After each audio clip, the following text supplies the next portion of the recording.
Hey, everybody. Welcome to the show, Super Agents Live. Now, listen, what we do on the show, I talk with top producing real estate agents, coaches, and authors. If you're new, welcome. I'm glad you found it.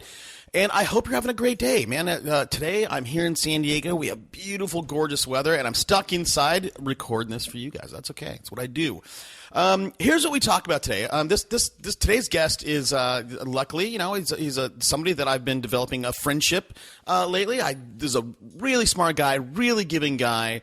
And here's what we talk about. We talk a lot about team, how to build a team, how he builds a team, what his individual team members actually do during a transaction. He has everything systemized. And I know you guys, this is systems is something that you struggle with. I get emails all the time. We talk about why you should track everything. This guy tracks everything. Whenever he has a conversation with anybody, he documents it. When, where, what they talked about. So when they come back, again, he knows all that stuff. And anyhow, so track everything. And for him, he says, hey, look, I don't do this just to get more leads out of the person. I do this because I care. Now, true or not true, I think he does care. Anyhow, we talk about why or how an average lead, one lead in your database can yield $150,000. Now, this guy in his database has 50,000 people in it. He's like, you know what? You don't need 50K. You can do it with 10. And we talk about that a little bit. And we dig into why relationships are everything and how he thinks about customer experience and why he tries to normalize that customer experience. He's trying to McDonaldize, for lack of a better made-up word, his real estate customer experience. So I think you're going to love it. I hope you do. And I'll tell you something. If you want more nuggets like you're going to hear in this interview, you're going to want to do two things. One, go to the website, superagentslive.com, and download my free ebook, How to Sell, 52 pages. I wrote it. So I'll give it to you for free. Just give me your email address. And you know why I want your email address? Because I don't want you to miss out on future conversations like this. And I don't email. In fact, I rarely, maybe once every 2 months, I send out an email. But when I email you something, it's something I really want you to see. And so that's the first set of things. And the second thing is subscribe to the show. If you don't, it's free to subscribe. Subscribe to the show on iTunes, on Stitcher, whatever it is. Because I do this, and I want as many people to hear it as possible. Now, to wrap up, before we get to the content, if you don't know, you know what I do? In addition to this show, I put agents on the radio. Radio is a crazy, crazy medium. If you're doing 100 deals and you want to get to 200, send me an email. We'll talk. Now, listen, I've been getting a lot of emails. People are like, oh, hey, it's just me, and I don't have a team, but I want to get on radio. Man, I can't do it. I need you to be I'm looking for the top 1/10 of one. I'm looking for the creme de la creme. Those are the people that I want on my team doing radio because, again, I want to, you don't really, my goal is for this. I want 100 top producing agents all doing $80 million to $200 million. I want a group of people that I can sit and put under one roof and go, yeah, you know what? My group controls or does $5 billion worth of real estate annually. And if I can do that, which I will do that, it's just do I do it in 6 months or 18 months? I can do book deals. I can create TV shows. So look, I'd love you part of my team. Let me know if you are interested in radio. Enough about me. Hey, let's get to the show. Welcome to Super Agents Live. This is the one place where you can come and hear the most successful people in real estate. You'll hear how these super agents built their businesses, how they stay productive, and how they stay motivated. Who am I? My name's Toby Salgado, and I made my first $1 million in real estate. And I'm your host for the next 30 minutes while we talk to yet another amazing real estate entrepreneur. Stay tuned. Let's go!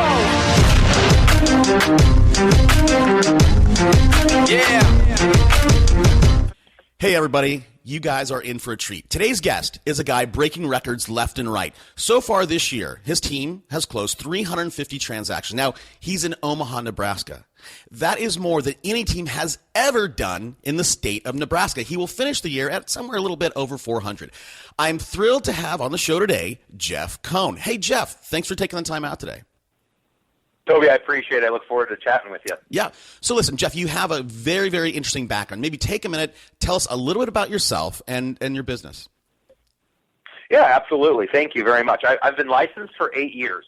I got my real estate license in the fall of 2006.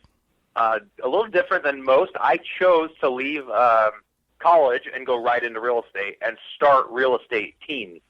So I always had that as my focus. I learned through reading a lot of books and following a lot of podcasts like yours how to set that up, and I just started applying all the different things I had learned, and I made a lot of mistakes along the way, and I feel like I've gotten to a place right now where we're having a lot of success, and it looks like things are working really well for us. Yeah, of course it's working. So that's interesting. So you went to college, but the whole time you knew you were going to get into real estate. So I took real estate courses in college. I got my real estate education that we have to get right before we worked the business. I did it at a university. Most people go to the crash course in 2 months. They have their schooling done. I actually did it over a course of a year. I just took 2 real estate courses while working on a degree in business administration. My emphasis was in business management. So my education was directed towards leading teams. I always knew I wanted to lead a team. I wasn't 100% confident I was going to sell real estate, but I knew I'd lead some type of a team, and I knew I wanted to be an entrepreneur and own my own business. And one of the things I had done when I started doing internships my last couple of years of college, I started interviewing entrepreneurs and learning why they liked owning their own businesses and the things that they had done well and the mistakes that they had made along the way before deciding that I was going to go into residential real estate. I naturally was able to jump into residential because my mom and dad both were working in the residential sector. They didn't have a team, and they weren't selling 350 houses a year, but they loved working the residential business, and they were doing pretty well on their own. And I decided to step in and create a team out of themselves and myself. Got it. Well, look, here's what is interesting to me about that. Now, I always talk on the show. I say, hey, this show is about entrepreneurship through the lens of a real estate agent. Now, a lot of people don't, when they start selling real estate and they can't really, it's like, I'm just selling real estate. You went at this. You knew you were an entrepreneur. You knew you were building a business. So I imagine, from day one, you set the foundations in place to build a business and to grow a team. Sure. So what were and you'll respect this, Toby. The number one thing for me in building this business was to not have to work in my business, but work on my business. I wanted something that was going to generate residual income for me that I didn't have to personally be a part of. Any good business is set up in a way that the person that owns it doesn't have to be doing it. And too often, 99% of the agents in town that I work with, they're still out working deals and meeting with clients and meeting with sellers and doing listing presentations. They're even doing their own paperwork and calling their own leads and sending out their own mailers. And that's fine if that's what works for them. I knew at a very early age I wanted to become an expert at every aspect of the business so I could better manage it, and then I could do a better job than anybody at hiring the correct people to manage it. And so I'm at a place now, and I've mentioned this in some other interviews, I could walk away 100% from my business and nothing would happen. Everything would continue on the same path it's on right now. I don't have to be a part of my business at all. Right. And so I do appreciate that. And so I see that as that's the difference between a business and a company, right? A business, for me, and the way I view it, Jeff, is a business is something that you have to be involved in. But when you build a company, when you build an organization with management levels, you can step out of it, right? You can go to Europe for 3 months and it still runs. And again, I think that but here's the deal with that. I mean, I want to talk about temperament, but before we get there, I want to go back to 2006. Now, 2006, everywhere across the country, housing, that was at the end of the boom, and everything was going crazy. Yeah. I mean, you could buy. I'm in San Diego. Yeah. You could buy anything, and 30 days later, you made money. What happened to you, dude? You go out and So, dude, I dive into this thing. Mom and dad and all my family and friends and people that are close to me, they thought for sure I'd take a job at a big company. Omaha has some really big Fortune 500 companies here. I was offered jobs all over the United States in different positions. I wanted to own my own business. I wasn't interested. I wanted to go into a commission job, a commission environment where I owned my own destiny and I controlled the world and I could do it how I wanted to do it. And so everyone told me not to do it. Everyone around me said, you're not going to make money. You're not going to be able to sell houses. It's the worst time ever for a real estate agent. It was a buyer's market at that time and lasted for several years as a buyer's market. That was back when the first-time buyer incentive, soon after I got into it, the first-time buyer incentive came out where they're throwing money at people to buy houses. I just ignored everything. I ignored the messages that were coming in from people that were even close to me because I thought I could be successful at it. I didn't care what they said. I just moved forward with what I thought would make me successful, and I read as much as I could. That knowledge base, I think, gave me a lot of courage, and I also listened to a lot of other great agents across the country that I'd attribute a lot of my success to, is partnering up with agents that are doing it and were having success. And I started just by hitting the phones. I was calling expireds and FSBOs and just listed, just sold, reaching out to people on social media like Facebook. I think I signed up with Facebook just to market real estate. That was my primary goal when I got on it originally. And I just started letting everyone know what I was doing. And like I had mentioned earlier, I wanted to become an expert as an agent before I was going to even attempt to try to teach other people how to be an agent. And my first year, I sold over 50 houses. I was rookie of the year at my brokerage that had over 500 agents. And it just all started from there. That's amazing. But so again, if I have my years right, you said you started in 2006. Now, here I'm in San Diego. Here in San Diego, 2006, it was very much a seller's market. And then go ahead. It was not in Omaha. Interesting. Was not in Omaha. The market in the Midwest, it was right off the bat, it was a buyer's market. People were saying that it was a buyer's market, and it even became more so of a buyer's market into 2007, 2008, 2009. Yeah. Every year I was in the business when I first got licensed, Toby, it consecutively became worse of a market is what everyone was the message I was getting. Yeah. People would say, wow, it's even worse than last year. But my numbers grew by 25% every single year. So the message to me was, it's getting worse, and I just kept doing better and doing better. So I didn't care what everyone said. You know what I look at? I look at my city, and I'd recommend to anyone listening to this to look at their own city. I don't care how small the town you live in or how big of a city you live in. Ask yourself, how many houses were sold last year, and what percentage of those sales you had? Because even if it's a bad market or a great market or a low price point or a high price point, whatever it is, I'm sure if you took over 25% of your market or 100% of your market, there's houses available out there that you could sell and you could be a part of and you could make a commission on. So it doesn't matter what the market is that you're in. People are still going to buy it. I use Kleenex as an example, or toilet paper. People are always going to need it. They're going to buy it. It doesn't matter what the price is of it. They're going to go and buy it. You got to have it in a first world country. Housing, they're the same exact thing. I don't care what kind of a market climate we're in. People are going to be buying and they're going to be selling. The question is, are you going to be a part of the transaction? There you go. I agree. And so what you're saying in a lot of ways, you're saying that you should build a business independent of outside market forces or environment.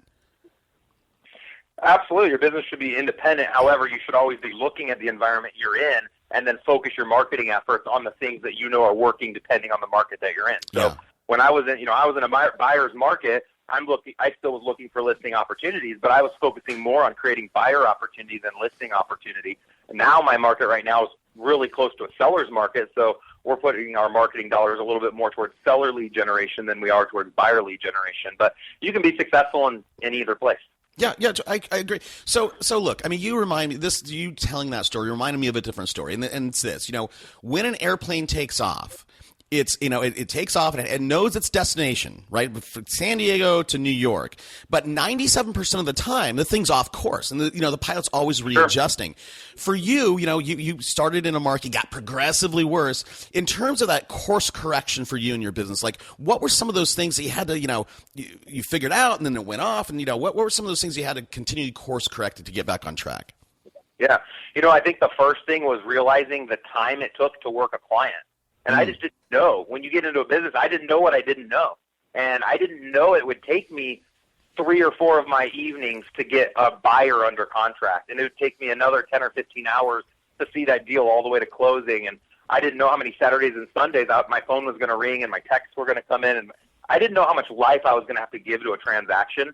The sacrifice, I'd have to miss events, and I'd have to, ask my wife for her forgiveness because I couldn't go to something that I thought I'd be able to go to.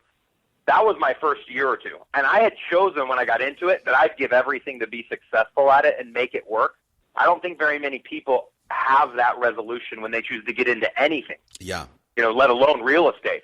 But I knew I was going to be successful no matter what it took. I was willing to sacrifice almost whatever it would take to be successful at it my first year or two. And success for me that first year or two was to be able to make around $100,000. I had a lot of friends out of college making around 50 or 60. I wanted 100,000 plus income, and then I wanted to build a team with people that all had $100,000 plus income. I didn't want to be surrounded by people that were barely making it by, while they're making me more money. And I feel like a lot of the traditional real estate companies and teams out there, the team leaders and the owners get rich, and all the people working for them stay poor. And that's not the environment I chose to build. It was all value add, allowing the people around me to be almost as successful as I am financially, and giving them that free agency and the freedom to live the life that they always dreamed of living. Interesting, man. That to me is true success. So for me, there's a couple takeaways that I get from that. Number one, you're a competitor. You got into this thing. You said, I'm going to win no matter what. I don't know, that competitiveness for you and that mindset that, it was so built into you that when people said, hey, you can't make it, it's a terrible market, that just didn't affect you, man. I just ignored it. My grandma, you always look at your mom and dad and your grandparents and your siblings, if you have them still, God willing. You care what they think. And, I made over 100 my first year at 24 years old. That was a lot of money for me in Omaha, Nebraska. Oh, yeah. That to me was like, oh, my gosh, like, I can't believe I made that type of money. And, I saw grandma, you run into grandma and grandpa or people that are close to you, and they look like they're scared to ask how things are going. And I've joked about this a lot of times, but they'd say, hey, my grandma calls me Jeffrey, and she'd say, Jeffrey, how is real estate going? How are you doing? Because they're seeing the messages that the media is sending them, and they're buying in. It's a horrible market. Don't list your houses. It's a horrible time. And so they just assume their grandson is, collecting government food stamps and can't make it because he's chose to go into real estate, when it was actually the exact opposite. I'd always just smile and say, Grandma, things are great. Grandma, things are great. Don't worry about me. So, a lot of times people are buying into the messages around them, and I chose not to buy in. And you kind of asked, what were some of the learning experiences? So once I kind of figured out what I was worth per hour after my first year, I started delegating a lot of my business. Your first hire has to be a transaction coordinator, essentially an office admin role. And I hired an office admin after my first 12 months in the business. I paid her around $35,000 a year, and all she did was ran behind all of my paperwork and any other marketing projects that I wanted to put her on. After that, I hired my first 4 or 5 buyer's agents. And one of the learning curves I had there was I thought buyer's agents would just want to work with me because of the sheer number of sales that I had. I really quickly learned that there had to be more value than that. And that's where, flash forward 6 more years, I now give every buyer's agent on my team over 50 leads every single month, 50 leads every single month. Amazing. And then I show them how to convert those leads. I train them on a daily basis how to convert those leads. I've even assigned an agent on my team to work part-time and holding my agents accountable, and they do weekly meetings that last for 20 minutes where they'll go into their CRM database and look at how they're treating their leads. Are they calling them enough? Are they texting them enough? Are they communicating enough so that they can have the best chances to convert those leads into commission dollars? See, yeah, and so you touched on where I was going to get to. You must have built this incredible culture. Earlier you said, "Hey, I want my team, my people, to be almost as successful as I am." But seriously, those people, number one, they have to feel that, and they have to. You must have just an amazing culture. Did you set out? Yeah, Go ahead. No, there's never I in anything that our team has accomplished. If I ever do that, I always correct myself in front of personal conversations and live interviews. I always try to correct that. I didn't do this. I could never do this. We did this together. And when I hire, and this is something else for those out there that want to recruit, show people where you're going. No one gives a crap about where you are. What people want to follow is a leader that knows where they're going and has goals set for 5 years down the road, 20 years down the road. Everyone on my team knows what my expectation is over the next 5 to 10 years. So they know what they're getting themselves into, and they want to follow a leader that has passion and has a vision and is taking them somewhere, rather than just joining some random company that's been around for 100 years that nobody, knows what's the evolution going to be like working within that company. Right. And I think that's made a really big difference too culturally. We have tons of different, things we've implemented that I thought would be fun as an agent that I never got to experience, like sales competitions rewarded by things as simple as a free lunch once a month. We have an elite lunch. We call it our team's Omaha's Elite Real Estate Group. So we use the word elite a lot, and that's kind of our mantra, is to be elite in everything we do. And we have an elite lunch for the agents that hit their sales goals the month previous. Well, everyone on the team goes to every event, but your lunch is only paid for if you hit your sales goals. So it's a lunch. It's $8. You're right. But you know how hard people work to go to that lunch and have it paid for? Yeah. It's a pride, it's a pride thing. It's like, hey, I'm contributing to this team. We're all going down, taking a trip down to Kansas City this coming weekend, and that's for my entire team. Because we hit 300 unit sales, I told her I'd take them all on a trip to Kansas City, where I pay for the hotel room. We're going to go see the Jerry Seinfeld show and take limos and go out afterwards. And so, I look for opportunities to give back to these agents that have literally fed, housed, and clothed me. And I think a lot of times we forget when we just get into a role, we start taking a lot of that credit. Yeah. And I think we have to remember where credit is due. And that's always your admin staff, your management team, and your agents.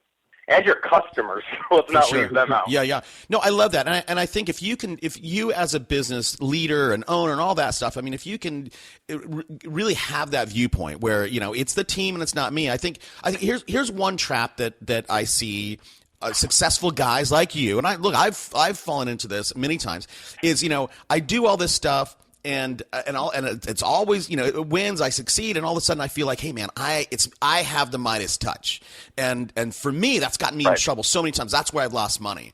Look, man, you're staying humble. That's cool. Let me go back again a little bit. So, because this is going to lead into some of the marketing stuff that you do, but when you first got into real estate, you said, hey, I started calling FSBOs, I started calling expireds and all that stuff. And more importantly, you said, I let everybody know what I was doing, right? So you were building your list. What were some of those things? How did you build an early list for you? Sure. So there was Top Producer when I first got into it in 2006. Everyone talked about Top Producer. I wanted to use what I knew, and I knew Excel very well. I took statistics in college. I got really good with accounting, and I just wanted to use an Excel spreadsheet. So I kept it simple. I put everything into Excel, but I started categorizing my leads. So I would denote if somebody was a lead I thought would buy in the first 3 months or 3 to 6 months or 6 months and beyond. I had a list for the people I called golden contacts. That's somebody that had ever referred business to me. And then I communicated with people a certain amount of times depending on which category these people are in. Well, flash forward 6 years, Boomtown, comes out, and they're doing exactly what I was doing in Excel.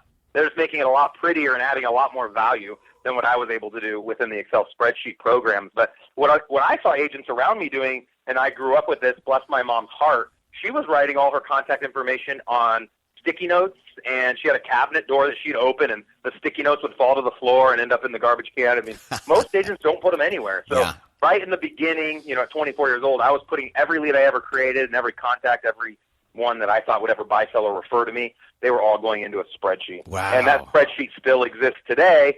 It went from 300 in my first 3 months. It's over 50,000 people today. Oh, my God. That's an incredible list, man.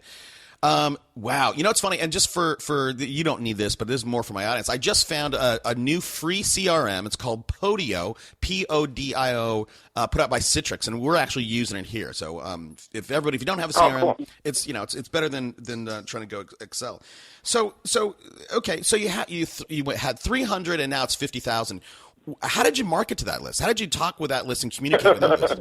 In the beginning, my mom would bake bread for all of our golden contacts. So anyone that had ever referred business to us, at Christmas time, you could expect a homemade loaf of bread from Mrs. Cohn delivered to your doorstep. And now my mom and dad still do stuff like that today. That's a Brian Buffini technique, and she just had done that even before Brian had been born, probably. I love that touch of personality and that personalization in a relationship with somebody. Our business needs that more. Chris Smith wrote the book People Work, and I think it's a great book that talks about how to communicate with our leads like they're real people, because they are, and we forget that. So early on, we deliver things to people's houses. We do pop buys, stop buys, knock on doors. I'd randomly send text messages. I'd have a day that I just texted my past clients, and all the text would say is, "Hey, Jim, just thinking of you. Hope things are going well." Yep. I didn't ask for anything. I didn't do anything more than just say I was thinking about you. Yep. And what a difference that makes. Absolutely. Oh, my gosh, their agent said something to them once every couple months, and I tracked it. Every communication I ever had with anybody would go into my Excel spreadsheet. The last time I communicated, how I communicated, and what was discussed if they responded to the communication, so that I could then reference it the next time I got in touch with them. And boy, did that make a difference, to show people you actually care. And it wasn't about getting another lead from that person down the road. It was actually about caring about people, and taking care of people, and being a friend to somebody, and going out of the way to, make their day better. And when I started being less self-serving and more outwardly serving, my business got way better. And too often the agents I meet, it's all about themselves. What can I get from that? Yeah. And it's not all about what you get from that financially. It's about what are you giving back. And the more you give, the more you receive. And it sounds so cheesy, but hey, I'm selling 400 houses this year, and most of the other guys aren't. So obviously something's working. Yeah. Look, I love that, man. I'll tell you a quick story about me, man. So the house that I live in today, I bought in '04. I paid $1 million for it. I used a guy, right? He got his $30,000 commission. I never heard from that guy again, and since then I've bought like another 17 houses. And look, and even if I wanted to, use him for the, some of those other houses, I lost his number. I mean, I forgot his number. Right. But right. Just that simple thing of sending a text. If he would have done that, he could have. Who knows how much more he could have made. Yep. A lot of agents, especially early on, they're thinking about transactions, and I thought the same thing early on. I need a commission check to pay my electric bill. Early on, my first year, that was what was important. Today, I don't look at the leads, and I train my team. Don't look at the leads for the commission that they're going to make you want. This is on people work. Let's throw some credit back to that book.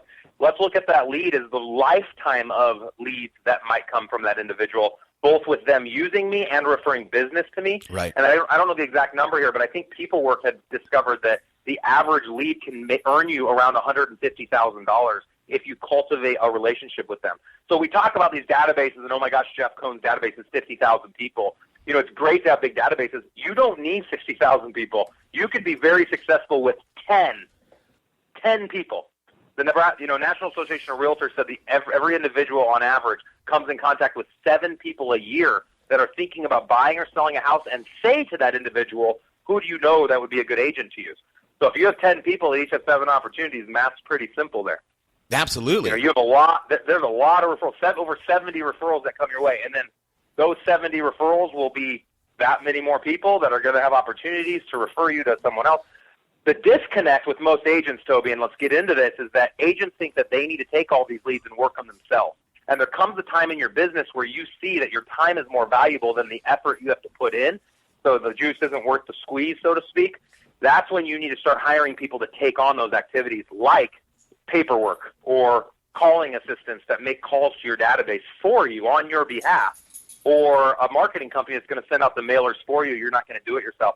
Most importantly, buyer's agents that are going to work your buyer leads for you so you can concentrate on just working seller leads.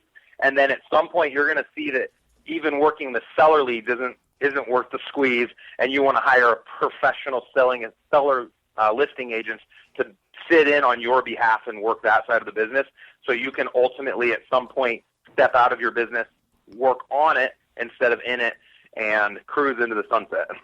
Yeah, no, look, I love all of that, and I especially appreciate you bringing up this lifetime value of a customer, because internet marketers know that. It's called LTV, right? What is the lifetime value of that customer? And I've talked with other top guys like you, and like people don't think through that lens. I mean, I had one lady on the show, she sells like $5 million houses in Pebble Beach, and she tracks this thing. And she told me about one person that she sold a house to, or sold their house, I don't remember, and that person was worth another 17 deals. I mean, I believe it. Yeah. So look. Okay, here's something, Toby. I've been thinking a lot about this. I know, like, the Mormon faith, I happen to be Mormon. Okay. And the Mormon faith is really big on genealogy. So if you want to know who your great-great-great-great-great-great-grandpa is, a lot of times you can go out to their website, put in your name, and it'll figure out for you, like, where you came from, and if you're cousins with, fifth cousins or whatever with your boss. I mean, it's pretty amazing what it can do. Someone needs to design a technology or a software out there that allows me to put all my people that have ever done business with us into a spreadsheet, and every time we sell a house, it will connect. And maybe you already know of something. I just haven't never come across it. But I think it'd be amazing to get a deal from John Doe and find out John Doe came from Jane Doe and Jane Doe came from Greg Doe. And you could then compensate, not commission tick for tack, but you could deliver gifts to them at the end of the year at a value based on how many leads have ended up coming from those different individuals. Because that was like when I talked about my golden contacts, some people got a turkey, some people got a set of steak knives, some people got some Omaha steaks.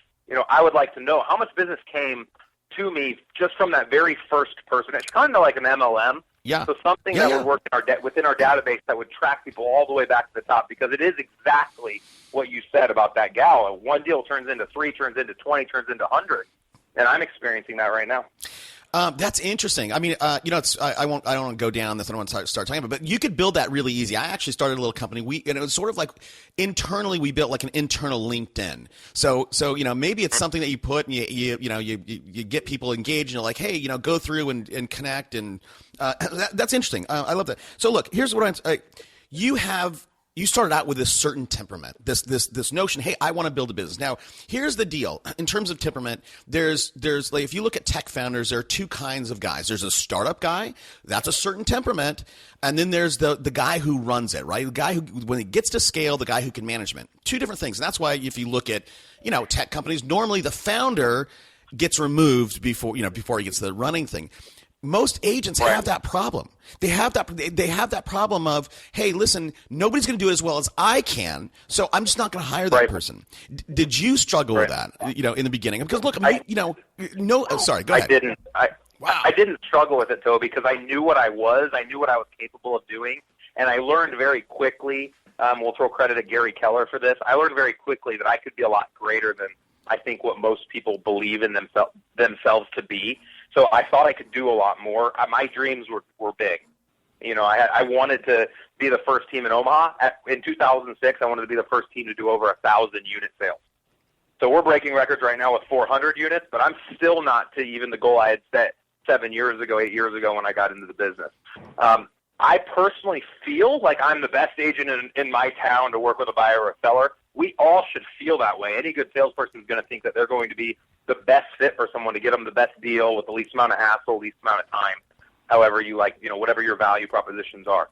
But I think that you're dead on with temperament and attitude of who you are and what you are. Agents that are choosing to still work the business, what they are not is a leader.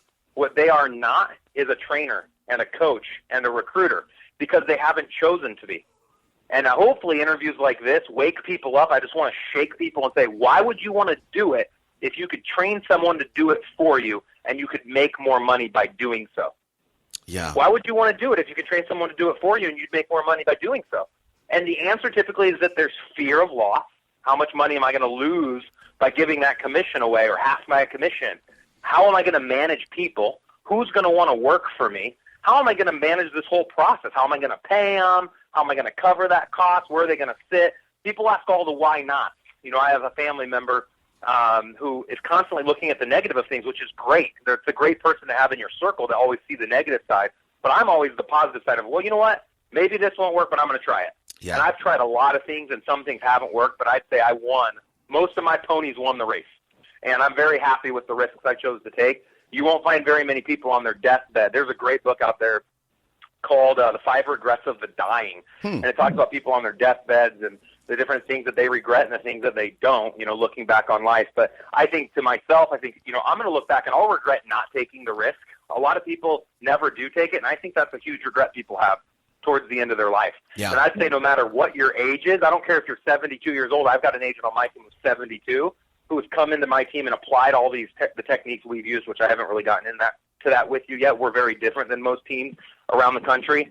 But he's been willing to change. Anybody can do it. Anybody today can hire an assistant. You can start them off hourly, start them off at a part-time 20 hours a week. Anybody can start hiring buyer's agents.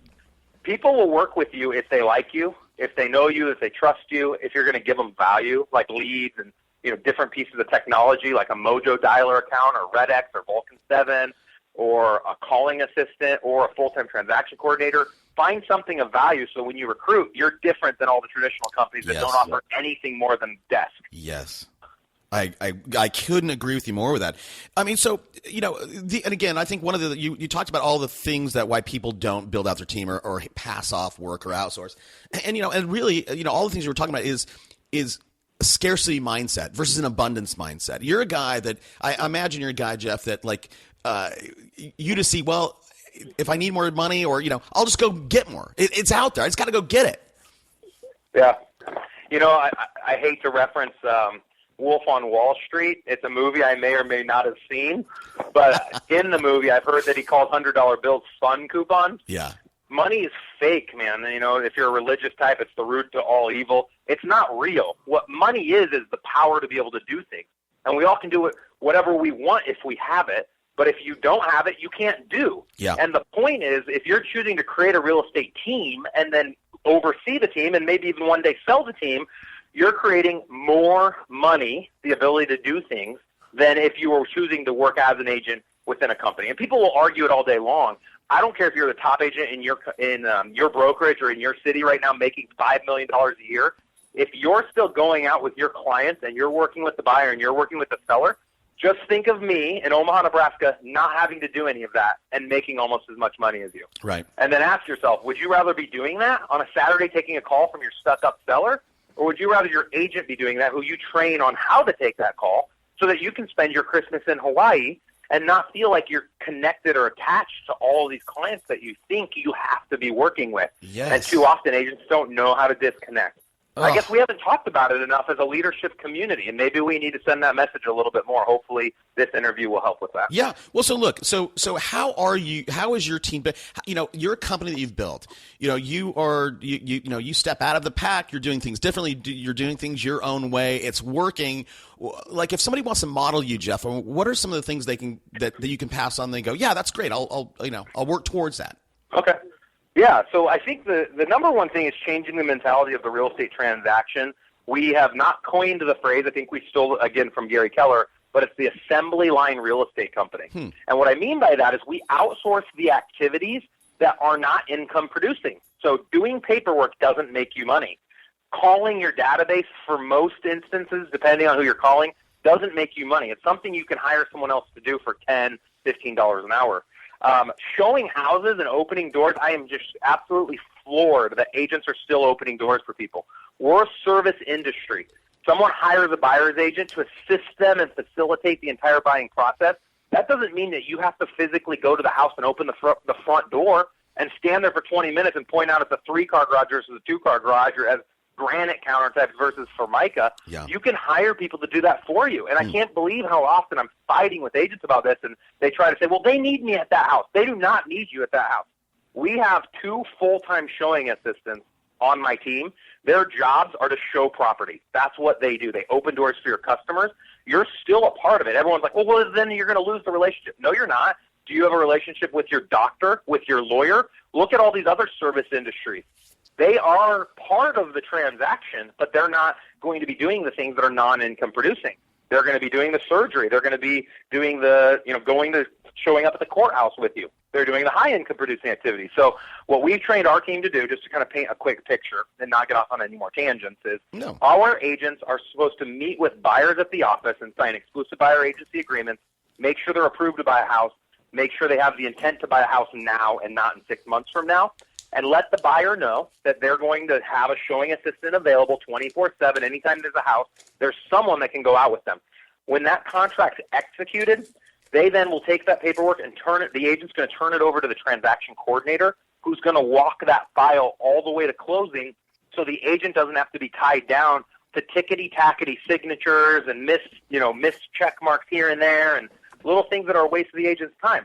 I want my agents focusing on the transactions that are going to bring them the most wealth, which is meeting with people in person, negotiating the contract. So everyone out there is like, what? The showing assistant does everything? No. The showing assistant's going to narrow the houses down to the top 2 or 3, and then the buyer's agent will go back out with the buyer on a second showing, because every buyer that ever buys anything usually wants to see it a second time anyways. So they're just going to go out on the second showing, and it's going to be the agent's first time and the client's second time. And then they'll narrow down to which house they want to ride on. The agent will pull the comps and do the negotiating. And then once it's executed, they turn it over to somebody else. The listing agent's the same way. Listing agent goes on listing presentations. They sign listing agreements, and then they turn it over to the team. The team handles bringing the flyers, bringing the sign, bringing the lockbox, taking the pictures, taking the video, the stager that goes out, putting flyers outside on the sign, mailing the flyers, keeping the flyer box stock, sending out an email to 3,000 agents when it goes live on the MLS, sending out an email to our 50,000 people in our database. My listing agent doesn't do any of that. They spend 2 hours on a listing presentation, and then they negotiate the offers when they come in. So my average listing takes the agent 5 hours to sell. The average buyer contact takes my agent 7 hours to work with, instead of your industry standard of 25-plus hours on the buy side and 10 to 15 hours on the listing side. Man, I love that. I don't know who else is doing this, but I love that model. I mean, I think there's so many other benefits to, I mean, number one, you're more efficient, but I think there's other benefits, right? I mean, so we long time moved into a world of specialization. And so for you, right, your door, you're opening or you're showing people, they're probably so good at that. And then your whole operate. I'm sorry, say that again, Jeff. I just said that's their thing, and that's Yeah. what they do. People love working with my showing assistants. Some of them will come prepared with water. They'll have a little cooler with refreshments and some, little edible items. They'll print off flyers on all the properties. They'll have them prepared. It's always what I wanted, Toby. What was really important to me was that I could control, because I am somewhat of a control freak, as you will find most owners to be. Yep. I wanted to make sure everyone got the same experience. And it's kind of like with any franchise, you throw McDonald's out there, someone takes a bite into a Big Mac. I don't care if you're in Hong Kong or if you're in Omaha, Nebraska, your experience should be the same. Well, one worry of mine, and this is a lot of agents sharing this worry, is that experience is going to change depending on the agent they're working with. If you use the assembly line model and you hire the right people, you can ensure that the buyer and seller's experiences are going to stay the same because you're going to control it to some extent. The only experience that might be a little different is the interaction with your individual agents, but you're going to train those agents on how to interact with the client. So I could go from doing 50 to 75 deals a year myself to literally doing thousands of real estate transactions, but making sure that everybody had a very similar experience. Got it. Well, I think the other positive effect of this specialization is that if we're involved in a transaction, and I know that you, Jeff, you're the agent, right? I think I'm going to respect your opinion a little bit more than if you're slogging around opening up, front doors and showing me, Absolutely. Pointing out that it's a 3-car garage. Yeah, man. Okay, I get it. Right. Yep. So. What else are you doing different? I know that earlier you said that whenever somebody comes on to your team, right, you give them 50 leads a month. I mean, you must have people just breaking down your door to work with you. Absolutely, yeah. We onboard. We spend the first month onboarding our agents. Your traditional real estate company, they'll throw a couple of little classes at you that are 20 years out of date. We're going to bring you up to speed with the things that work, that help you convert leads to closings. That people always talk about lead gen. No one talks about conversion ratios. To me, that's what matters more. I don't care about how many leads you have. How many of those did you convert? Yeah. And I'm going to know how many you converted based on your overall sales. So, teams, a lot of times people want to brag about lead generation. I brag about conversion ratios and unit sales because that's trackable and what matters to me. But an agent comes on board with us. Every Monday there's going to be an accountability meeting where all of our agents will report 6 main things that are going to help them be successful. And this is a message for everyone out there. How many call attempts did they make the week previous? Prospecting calls. How many people did they get in touch with when they made those calls? How many appointments did they realize? How many did they actually go on that week previous? How many contracts did they execute? How many contracts are yet to be executed but they were written? And how many listings did they take? I've created a culture where everyone knows they're going to report it. And not only report it, we're going to track it. So year end, I can go and see within each agent where they're not doing very well. Maybe they're not making enough calls. Maybe they're making the calls and getting the contacts, but they're not converting to appointments. Maybe they're getting the appointments, but they're not converting to sales. And that shows me as the team lead, and then I can help, work with our team trainer on which area of that individual agent's business they need to work on a little bit more. And culturally, everyone knows every week they're going to report to the whole team on what they did. What activities were they doing this week to make them more successful and contribute to the team with their overall sales production. I think that has helped us a ton. Yeah, tracking. If I look, I'd love to see that sheet that you have those people fill out. Number one, but number two, if I'm in your shoes, Jeff, you know what I would like to see on top of that is, okay, the number of appointments set. I would love to see, okay, what time and what day did you do that, right? In terms of your conversions, right? What? Yeah, absolutely. Where are you? And if I can see a pattern of, okay, this person, it converts, 70% of X in the morning, right? Well, that's where I wanted this guy to hunt, right? Interesting stuff. Yeah, that's a great point. Yeah, and that's another thing we track on all of our listings. When a listing goes under contract, we always track how many showings total did that listing have, how long was it on the market. We will look at demographics, with certain price points, how many showings they received, so that we know when we go on a listing presentation, We can tell someone in XYZ subdivision, it usually takes 5 showings before we get an offer. But in ABC subdivision, it might take 15 showings and in different price points. So it's something that we can talk about on a listing presentation. Most agents don't seem to be that great with numbers. We're analytic freaks. We track everything. We know everything in terms of numbers because we can see the value. Numbers are the key to success. If you know your closing ratios, then you know where to put more money. With your lead gen the following year, you know where to put your money, you know where to put your time and your energy, and it's been a key to us, the success that we've had. Let me talk quickly about the 1,000 Calls a Day program, if you don't mind, Toby. Yeah, sure. As I've mentioned, we have this huge database, right? And a lot of people listening have a database of some type. A lot of people listening have leads that have come in, and they're not rested. I always had an issue where I couldn't sleep at night knowing how many past clients I hadn't talked to recently. I talked about doing such a great job. I also haven't done a great job. When I got real busy in the summer months, I wasn't making the calls I needed to make and all the touches I needed to make. So I saw a need really quickly to have some type of a calling assistant. Call it a secretary, call it a sales assistant, whatever you want to call it. We call them virtual assistants. We have 3 full-time virtual assistants right now that we hired through My Outdesk. Great company. Most of their calling assistants are overseas in the Philippines. And so what that role looks like is every Wednesday through Sunday from 10 a.m. in the morning till 7 p.m. at night, they're making phone calls for us. But when they make those calls, they're making them on behalf of whichever agent has that lead assigned to them in our CRM. So let's pretend like you're on my team, and they're making calls today, and they run into one of your leads. They'll just say, "Hi, this is Angelica. I'm calling on behalf of Toby. He wanted me to reach out to you real quick and find out if you guys had bought a house yet. We understand that you were in the process of looking about 6 months ago, but we haven't been able to touch base with you. Are you guys considering buying still?" And in doing that, they're able to make 1,000 calls a day. They're able to highlight over 10 buyer or seller opportunities every single day. Each of my virtual assistants is averaging 10 opportunities that they then email to the agent throughout the day, live, organically, as those opportunities present themselves. And people are agreeing to these in-person or over-the-phone appointments, and then I allow my agent to convert it into, obviously, an actual live appointment or a sale. And so we were having so much success with this that we decided to not only keep it selfishly for ourselves here in Omaha. Just about 3 or 4 months ago, we launched a company called 1000callsaday.com. If you want to go check out the website, it's just 1000callsaday.com. And we're offering this virtual assistant coaching, training, onboarding, accountability solution to agents all over the country. We have already had over 10 agents sign up for it, and they have full-time virtual assistants calling for them.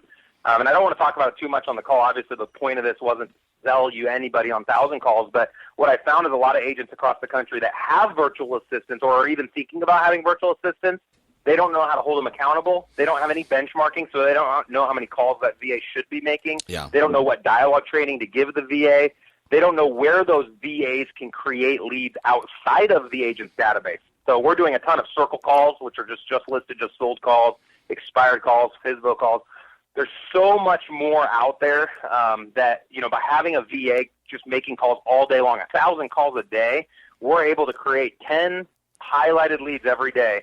You start taking 22 days in a month, that's a lot, 220 opportunities for that agent to reach out and connect with someone. I don't know what your average sales price is in your market. Ours is $5,000. The 1,000 calls a day is half that. So if they create one opportunity for me twice, in 2 months, one opportunity in 2 months, it's a break even for us. And we're averaging 220 a month per VA, and we have 3 of them. So yeah, 660 highlighted leads every month. So that's 1000callsaday.com. If you want to know more about it, you can actually schedule an appointment to talk to me personally. In the top right corner, there's a little link you can click on.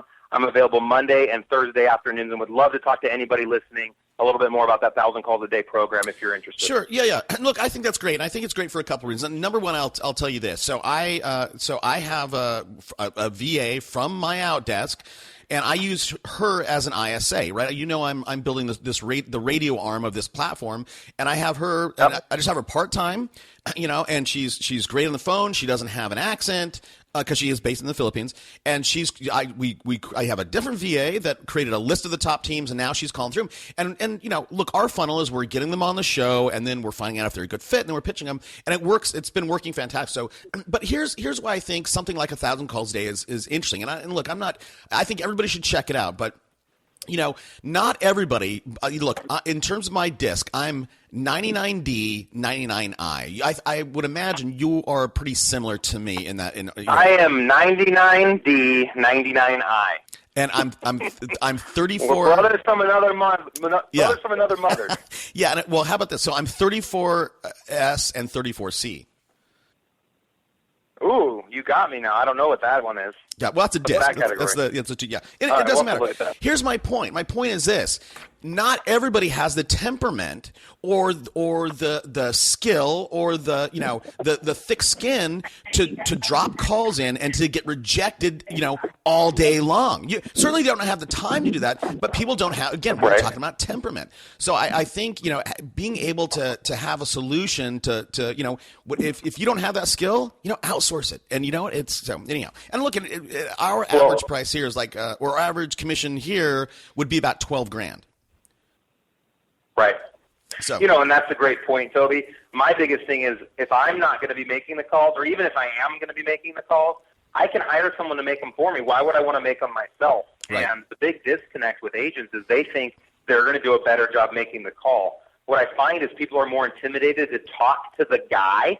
They'd rather talk to the guy's assistant, and they're going to be more honest with their response. And I'm just as happy to get a no as I am to get a yes, because I can quit calling them and quit wasting my time and theirs. Yep. And, 1,000 calls a day program has been a great solution for that. So look, we have to start wrapping up. You're a guy that I could probably talk to for 2 hours, but what, Jeff, like if you had to go back, and I know you're very, very business minded in the beginning, but what's something that today, Jeff, right? Today's 2014 Jeff knows today that you wish you would have known when you started? Man, you're just going to throw that at me. He didn't even pre-qual me on this question. What is the Jeff today? Here's my stall technique. Here's a great stall technique. Always repeat a question. I think we learned that in college speech class. What technique today? What's something today? I think I spoke to value.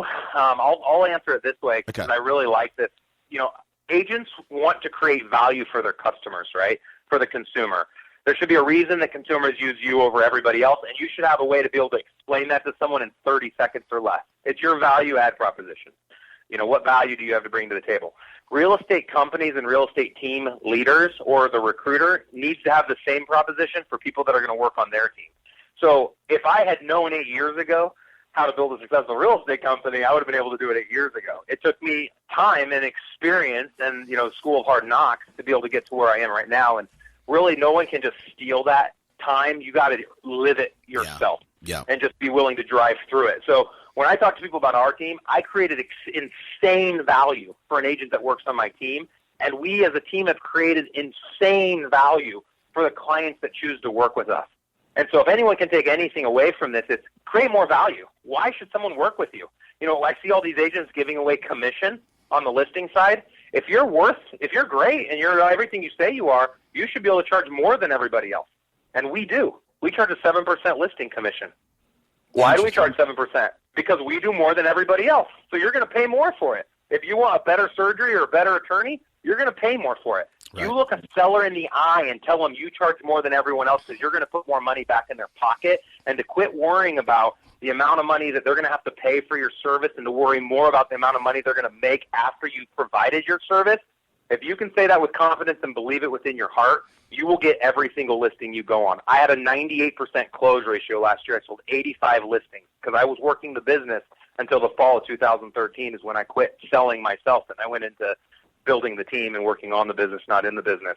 So I think that's some really, important things that we need to remember. I 100% agree. If everybody should, that's a USP, right? Everybody should have their unique selling proposition. But, for everybody out there, if you can know that, right? And hey, this is why I'm better. This is how I'm different. Then you'd have that courage, the ability to look the guy in the eye and say, listen, this is why you're going to pay me $7.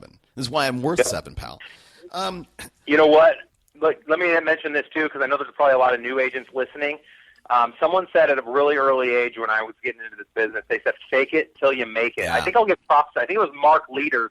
He's a trainer out of Canada, for those that have heard him. That's He a Robin taught me a thing. lot when I was. Okay, is it? Yeah. So fake it till you make it. You don't have to be everything you're saying you are, but if you try to believe that you are that, Yeah. and it'll become who you are. Yes. So be the best agent in your market. Even if your numbers don't show it, you can still tell people you're the best agent in your market, but have a reason why, because they're going to say, why is that? Right. I love it. I love it. So really quick, I don't know. Well, I don't know if you can answer this really quickly, but you spend you in terms of how much.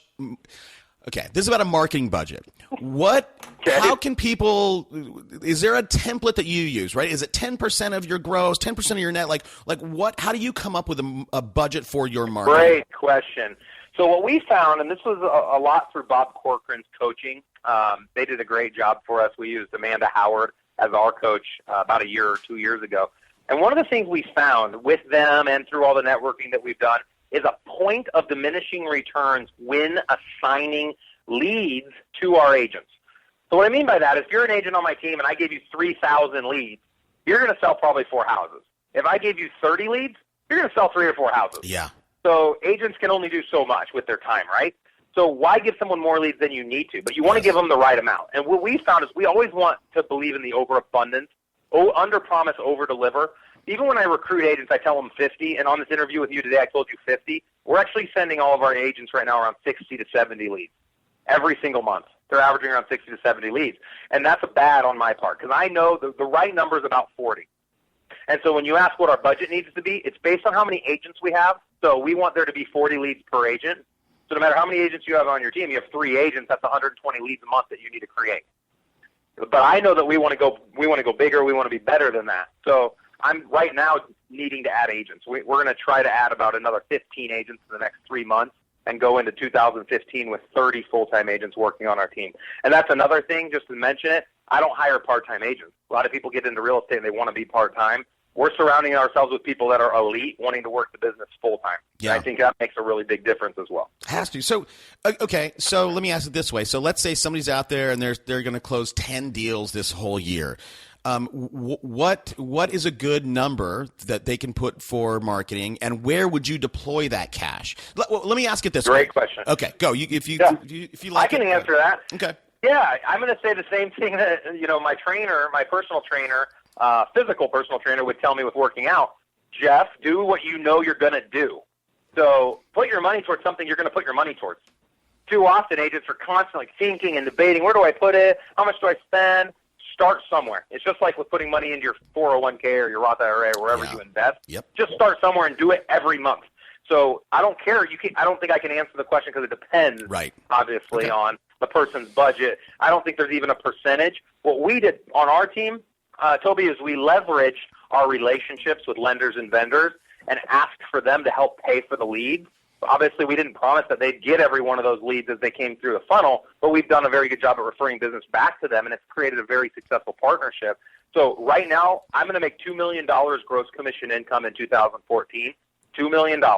I'm going to spend 1.5% of that $2 million on marketing because all of these lenders and vendors have partnered with me, and they're covering a lot of my marketing expenses. But I'm spending around $12,000 a month in pay-per-click advertising, as well as mailing campaigns and a lot of different things. But as far as a newer person getting into it, your number one place is your CRM. You need a CRM like Commissions Inc., Conversion, Boomtown. Yeah. It needs to be one of the best. I'd recommend Boomtown, and if you hear about the interview, throw some props to me. Jeff Cohn referred you over to them because I think they'll give you like $750 or something like that. Are you serious? Boomtown's yeah. I need to talk to Greer. Yeah. I need to talk to Greer because I talk about Boomtown way too much on this show. Oh, no. Yeah. So, Boomtown did a great job. What's nice about Boomtown or Commissions Inc. or a lot of these is that they offer you a website on the front end that you can point all of your leads to, and it does a lead conversion for you. But then there's a back-end CRM tied to the lead so that when the lead does come into your website, you have a back-end portal where you can access their information, and it gives you so many tools to stay in contact with that person, like drip emails and e-alerts, which essentially are just listing updates every time houses hit the market that meet their original search. So if you had an extra $1,000 or $1,500, I would tell you to go to a CRM like that. If you don't have the money for that, because a lot of people I talk to want to spend like $250 or $500, something that we just recently did is there's a company called iVortex Media. Huh. It's spelled just like that, iVortex Media.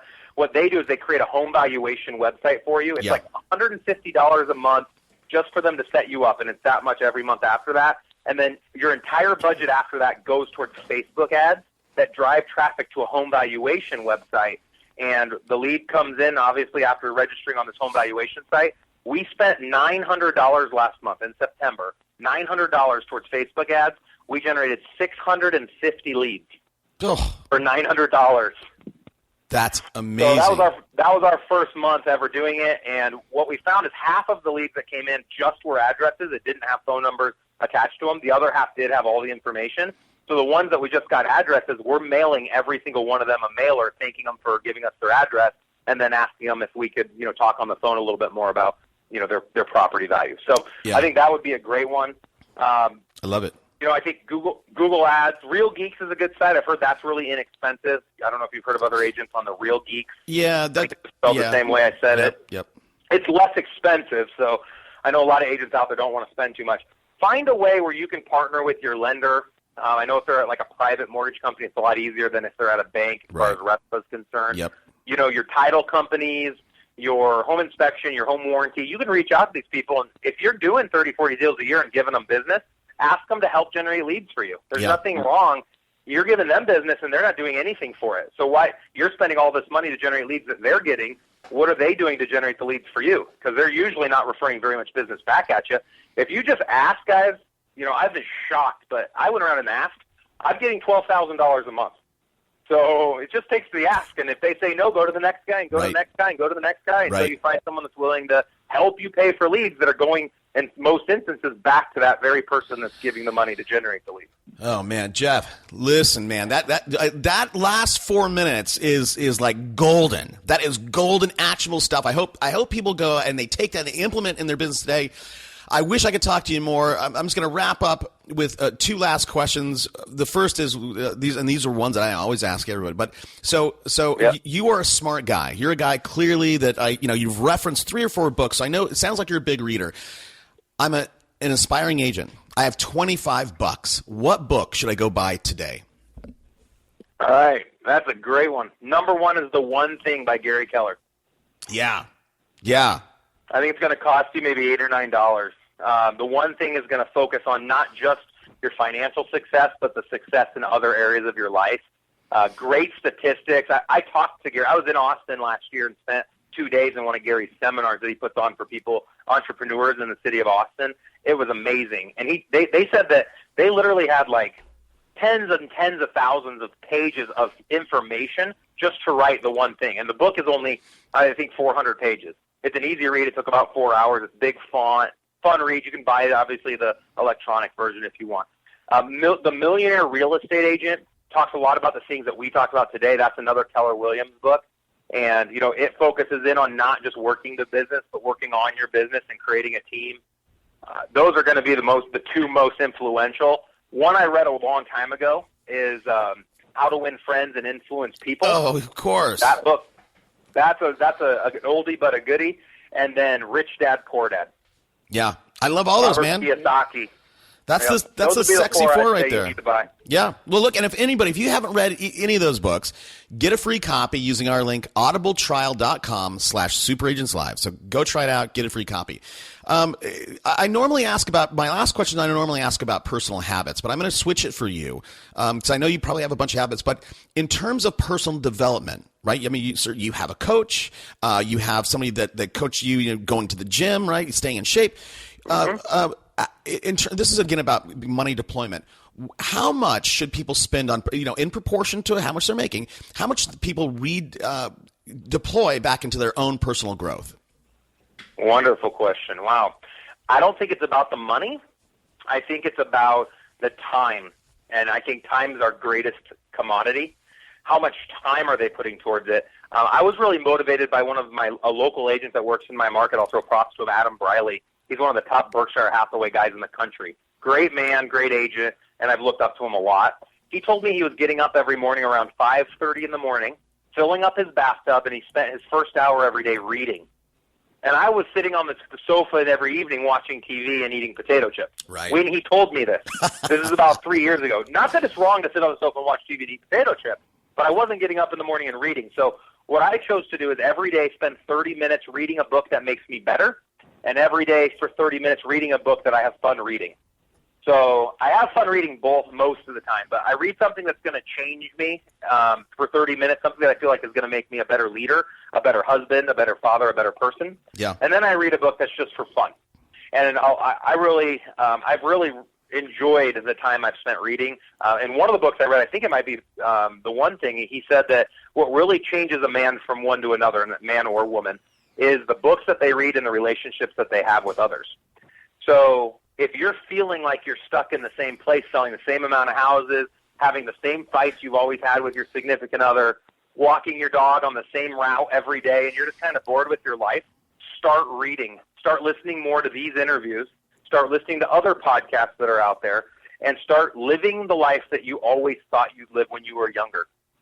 Wow. And you know what? And if you don't, you reference that thing, the 5 regrets. You're going to regret it when you're on your deathbed. You're going to go, man, I wish I would have listened to that Jeff guy and read a little bit more, or anyhow. The problem is they're not only going to regret it on their deathbed, you are already regretting it right now. Yeah. Everybody has something in their life, and that's what the one thing is going to address. Everyone has a one thing in all the categories of their life that they feel like they need to work on, but they don't. Nothing changes. It's like the smoker that says, tomorrow I'll quit. Right. Well, what can you do today to quit? All you got to do is win your battle right now. You don't have to win the battle tomorrow. Don't worry about tomorrow. It's the same thing with calling, prospecting. Make your 10 calls today, right now. Get off this call, quit listening to this audio thing, and go make some prospecting calls. Change your situation by doing something.